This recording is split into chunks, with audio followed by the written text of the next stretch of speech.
പക്ഷേ ഇപ്പോൾ തെരഞ്ഞെടുപ്പ് ഇപ്പോൾ ഒന്നാം ഘട്ടം വരാൻ വേണ്ടി പോകുന്നു, തൊട്ടടുത്ത് തന്നെ രണ്ടാം ഘട്ട തെരഞ്ഞെടുപ്പ് വരുന്നു. കണ്ണൂരിലേക്ക് വന്നാൽ ഇവിടെ മാഷ് നിൽക്കുന്ന മാഷിയുടെ സ്വന്തം നാട്ടിൽ പോലും LDFന് എതിർ സ്ഥാനാർത്ഥികളുണ്ട്. മാഷിക്ക് ഇത്തവണ വോട്ട് ചെയ്യാൻ വേണ്ടി പറ്റില്ല അല്ലേ? പക്ഷേ ഈ കണ്ണൂർ ഇപ്പോൾ കണ്ണപുരത്തും അതോടൊപ്പം തന്നെ മലപ്പുറത്തും ആന്തൂരിലൊക്കെ അങ്ങനെ എതിരില്ലാതെ സ്ഥാനാർത്ഥികൾ ജയിക്കപ്പെടുന്ന ഘട്ടത്തിൽ കോൺഗ്രസും BJP ഒക്കെ പറയുന്നത് CPM പ്രവർത്തകർ അവരെ ഭീഷണിപ്പെടുത്തിക്കൊണ്ടാണ് ഈ സ്ഥാനാർത്ഥിത്വം പിൻവലിപ്പിക്കുന്നത് എന്നുള്ളതാണ്. എന്താ അതിൻ്റെ ഒരു വസ്തുത സ്വാഭാവികമായിട്ടും നാട്ടുകാർക്ക് അറിയാൻ ആഗ്രഹമുണ്ട്. തെറ്റായ ഒരു പ്രചാരവേദിയാണ്. എത്രയോ കാലമായിട്ട് ഈ പ്രചാരവേദിയുണ്ട്. തദ്ദേശ സ്വയംഭരണ സ്ഥാപനങ്ങളിലേക്കുള്ള തെരഞ്ഞെടുപ്പ് നടക്കുന്ന എല്ലാ ഘട്ടത്തിലും ആന്തൂര്, മലപ്പട്ടം, കണ്ണപുരം ഉൾപ്പെടെയുള്ള മേഖലയിൽ, അതുപോലെ മടിക്കൈ അങ്ങനെയുള്ള മേഖലയിൽ എതിരില്ലാതെ ഒരുപാട് സ്ഥാനാർത്ഥികൾ ജയിക്കാറുണ്ട്.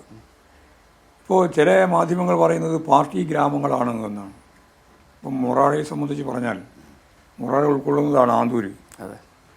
ഈ ആന്തൂരും മൊറാഴയും ചേരുന്ന മുനിസിപ്പാലിറ്റിയാണ് ആന്തൂർ മുനിസിപ്പാലിറ്റി. ഇതിന് ചരിത്രപരമായ രീതിയിൽ തന്നെ ഒരു ഇടതുപക്ഷ ആഭിമുഖ്യമുള്ള നാടാണിത്.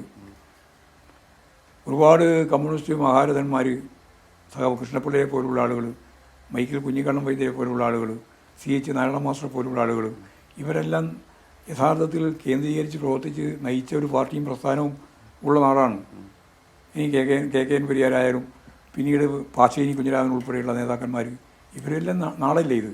അവരല്ലേ ഇതെല്ലാം ഈ പാർട്ടിയെ ശക്തിപ്പെടുത്തി മുമ്പോട്ട് കൊണ്ടുപോയത്. പിന്നെ TVK നമ്പ്യാർ, PV ബാലഗോപാലൻ, ഇവരൊക്കെ തളിപ്പറമ്പിൻ്റെ ഭാഗമായിട്ട് ആന്തൂരിന് നയിച്ച നേതാക്കന്മാർ, PP അച്യുത മാഷ്, കോരം മാഷ്, ഇവരെല്ലാം ചേർന്നല്ലേ ഈ പാർട്ടിയെ ശക്തിപ്പെടുത്തിയത്.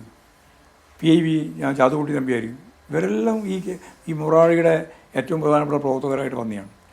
ഞാൻ കണ്ടൊരു കാഴ്ച, മൊറാഴിയിൽ ഞാൻ ജനിച്ച് വളർന്ന്, അതിന് ശേഷമാണല്ലോ ഞങ്ങളൊക്കെ ജനിക്കുന്നത് തന്നെ, ജനിച്ച് വളർന്ന് മുന്നോട്ടേക്ക് വന്നപ്പോൾ കണ്ടൊരു കാഴ്ച, ഒരു കമ്മ്യൂണിസ്റ്റ് കേഡർ എന്ന രീതിയിൽ, ഞാൻ DYFയുടെ സംസ്ഥാന സെക്രട്ടറി പ്രസിഡന്റ് ഒക്കെ ആയിട്ട് വർക്ക് ചെയ്യുന്നതിന് മുമ്പ് തന്നെ ഒരു കമ്മ്യൂണിസ്റ്റ് ഇടതുപക്ഷ കേഡറായിട്ട് നിൽക്കുന്ന സന്ദർഭത്തിൽ എനിക്ക് വ്യക്തിപരമായിട്ട് എനിക്ക് ഈ മൊറാഴിയിൽ രാഷ്ട്രീയ എതിരാളികളൊക്കെ ഉണ്ട്, പക്ഷേ രാഷ്ട്രീയ ശത്രുക്കളില്ല. ഏത് രാഷ്ട്രീയ എതിരാളിയുടെ വീട്ടിലും എൻ്റെ വീട് പോലെ പെരുമാറാൻ സൗകര്യം ലഭിക്കുന്ന ഒരാളാണ് ഞാൻ. മൊറാഴിയെ പറ്റിയാണ് ഞാൻ പറഞ്ഞുകൊണ്ടിരിക്കുന്നത്. മൊറാഴിയിലായാലും ഈ ചുറ്റുവട്ടങ്ങളിൽ ഞങ്ങൾക്കെല്ലാമുള്ള ഈ ഒരു കൃത്യതയോടുകൂടിയുള്ള ഒരു സ്നേഹവായ്പ് ജനങ്ങളുടെ ഭാഗത്ത് നിന്ന് കിട്ടിയിട്ടുണ്ട്, ഇപ്പം കിട്ടിക്കൊണ്ടിരിക്കുക തന്നെയാണ്. അങ്ങനെയുള്ള സ്ഥലത്ത് മത്സരിക്കണമെങ്കിൽ ഞങ്ങൾ തന്നെ സ്ഥാനാർത്ഥി അവർക്ക് കൊടുക്കേണ്ടി വരും. അതാ പ്രശ്നം. അവരാരും മത്സരിക്കാൻ തയ്യാറില്ലാത്തൊരു സാഹചര്യമാണ്. ഇത് തദ്ദേശ സ്വയംഭരണ സ്ഥാപനത്തിൻ്റെ ഒരു വാർഡിൻ്റെ ഉള്ളിൽ മത്സരിക്കാൻ ആരും തയ്യാറില്ല എന്ന് വന്നാൽ പിന്നെ അത് ഭീഷണിപ്പെടുത്തിയിട്ടാണ് എന്നൊക്കെ പറയുന്നത് യാതൊരു അടിസ്ഥാനമില്ല. ഞങ്ങളിവിടെ വളരെ സൗഹൃദത്തിലാണ്. രാഷ്ട്രീയ എതിരാളികളും ഞങ്ങളും എല്ലാം നല്ല ബന്ധത്തിലാണ്. ഒരാളുമായിട്ട് ഒരു തർക്കത്തിലും ഇവിടെയില്ല. എന്ത് സംഭവങ്ങളുണ്ടായാലും പങ്കിട്ട് ജീവിക്കുന്ന ഒരു സാഹചര്യമാണ് മൊറാഴിയിലും ചുറ്റുവട്ടത്തിലും, അത് മലപ്പുറത്തായാലും കണ്ണപുരത്തായാലും ഒക്കെയുള്ളത്.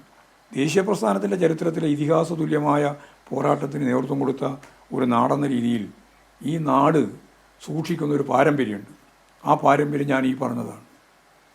അപ്പോൾ അതിനെ കളങ്കപ്പെടുത്താൻ വേണ്ടിയിട്ടാണ് UDFകാർ അവരുടെ ഈ പറയുന്ന പരാജയം മറച്ചു വെക്കാൻ ശ്രമിച്ചുകൊണ്ടിരിക്കുന്നത്. അതവർ പരാജയമായിട്ട് കാണേണ്ടതില്ല എന്നാണ് എനിക്ക് തോന്നുന്നത്. രാഷ്ട്രീയ പാർട്ടികൾ എല്ലാ സ്ഥലത്തും ഒരേപോലെ സ്വാധീനം ഉണ്ടാവില്ലല്ലോ. സ്വാഭാവികമായിട്ട് ഇവിടെ ഇല്ല. മാത്രമല്ല ഇവിടെ എല്ലാ സീറ്റിലും ഇടതുപക്ഷ ജനാധിപത്യ മുന്നണി മത്സരിച്ചാലും ജയിക്കുന്നതാണ്. മത്സരിക്കുന്ന വാർഡിലും ഇനി മത്സരമില്ലാതെ 5 വാർഡിലും ഒക്കെ ജയിക്കുന്നതാണ്. അതുകൊണ്ട് ഭീഷണിപ്പെടുത്തി ആരെങ്കിലും നീ മത്സരിക്കേണ്ടിയില്ല എന്ന് പറയിക്കേണ്ട യാതൊരു കാര്യവും ഞങ്ങളെ സംബന്ധിച്ചിടത്തോളം ഇല്ല. ഇവിടെ നമ്മൾ തൊട്ടടുത്ത് 5-ാം പടി അപ്പുറത്തും അതുപോലെ തന്നെ മൊറാഴി ഇപ്പുറത്തും. മൊറാഴ് സംഭവം നടന്ന സ്ഥലമാണ് 5-ാം പടിയാണ്, അവിടെ എതിരില്ല. ഞങ്ങളൊക്കെ ഉള്ള സ്ഥലമാണ് മൊറാഴ്, അവിടെ എതിരില്ല. ബാക്കി 2-3 സ്ഥലം തള്ളിപ്പോയതാണ്. അപ്പോൾ സ്വാഭാവികമായിട്ട് ഇടതുപക്ഷ ജനാധിപത്യ മുന്നണിക്ക് അതിൻ്റെ ഏറ്റവും ശക്തി കേന്ദ്രമായ ഒരു ആന്തൂർ മുനിസിപ്പാലിറ്റി എതിരില്ല. ഇന്ത്യ തന്നെ ഉണ്ടോയെന്ന് എനിക്കറിയില്ല. കേരളത്തിൽ ഏതായാലും ഇല്ലല്ലോ. പ്രതിപക്ഷം ഇല്ലാതെ ഏക മുനിസിപ്പാലിറ്റി ഇടതുപക്ഷ ജനാധിപത്യ മുന്നണിയിൽ സ്വാധീനമുള്ള ആന്തൂർ മുനിസിപ്പാലിറ്റി മാത്രമാണ്. എന്നാൽ ഇപ്രാവശ്യം മുനിസിപ്പാലിറ്റി ഉൾപ്പെടെ നിരവധി മുനിസിപ്പാലിറ്റികൾ നമ്മൾ പുതുതായി ജയിക്കാൻ പോവുകയാണ്. കോർപ്പറേഷൻ എല്ലാം തന്നെ ജയിക്കാൻ പോവുകയാണ്.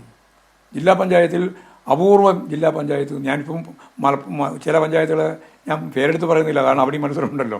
അതുകൊണ്ട് അപൂർവം ഒഴിച്ച് ബാക്കി മുഴുവൻ ജയിക്കാൻ പോവുകയാണ്.